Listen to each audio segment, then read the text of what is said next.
the Scandi reviews. Today we got a Helle. In the corner we got a Smith & Wesson MP Shield 40. Just a nice little decoration.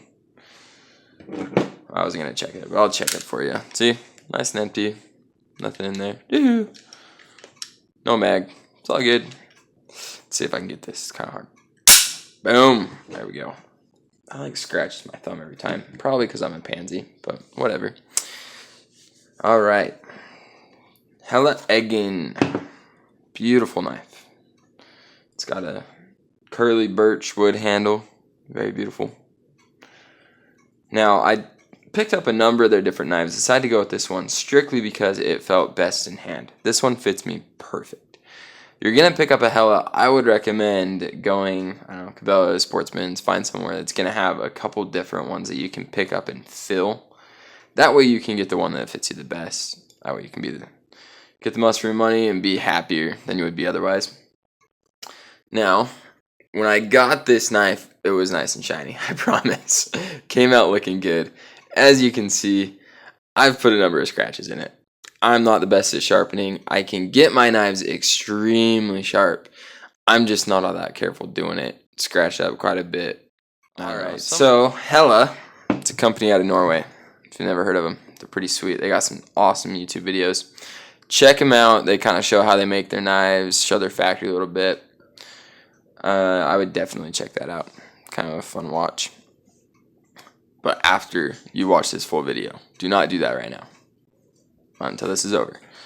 Now, back to the knife. I just like looking at this knife. It's a very pretty knife. Very beautiful.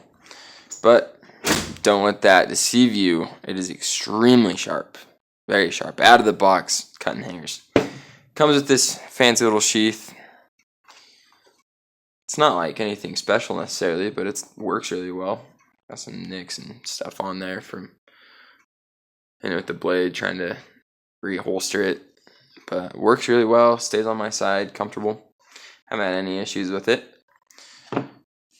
It came in this fancy little tube. Picked mine up, Sportsman's Warehouse, $99.99. Really, for the knife you get out of it, that is a dang good price. I still can't believe that is all I paid for this knife. It just blows my mind. I mean, this tube's worth 15 bucks itself. Now, open it up, pull this little guy out. Helle Norway. Knives of Norway.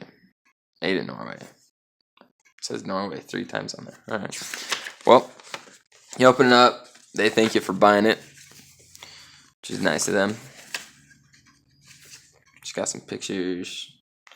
Guy's hands dirty. Must be working hard.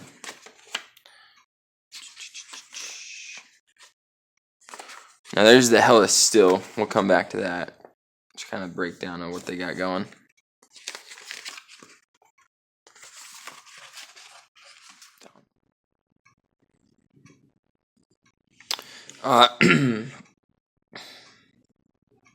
Alright, so some specifications. Specifications makes me sound smart. Yeah, that's gonna sound good. Alright, so overall length 8.3 inches, blade length 4 inches, 3.98 to be exact. Handle 4.33. That's actually one of my favorite parts about this knife. Is that it's extremely well balanced. Got a very good ratio of handle to blade. It's a through tang. As you can see, it comes out right there. That looks kind of cool too. Oh, right there. Right there.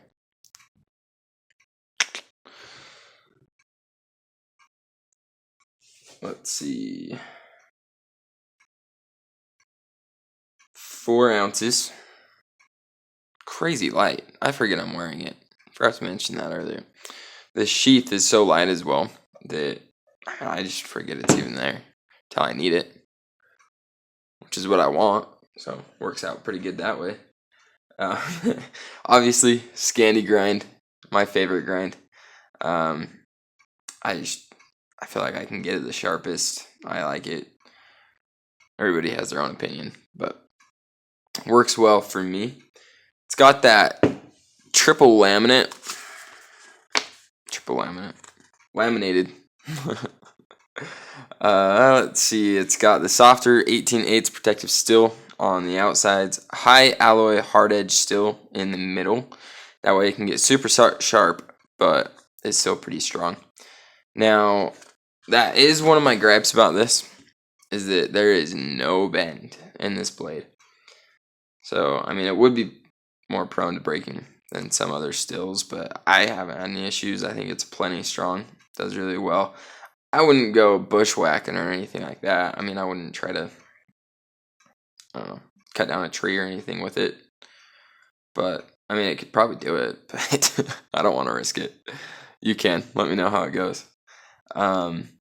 One of the other problems I have with it is just that because it is just this pure birchwood, and the way they've done it, it's smooth. It can be pretty slick, especially when it gets wet. When your hands are cold, it's wet. It can be pretty slick. I wouldn't mind some jimping, whether they put it here in the handle. I don't think you'd really need it up here.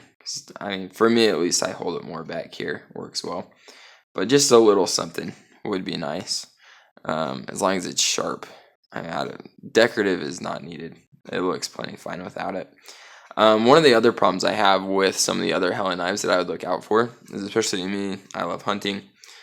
I would be hesitant to buy a knife that doesn't have this finger guard right here.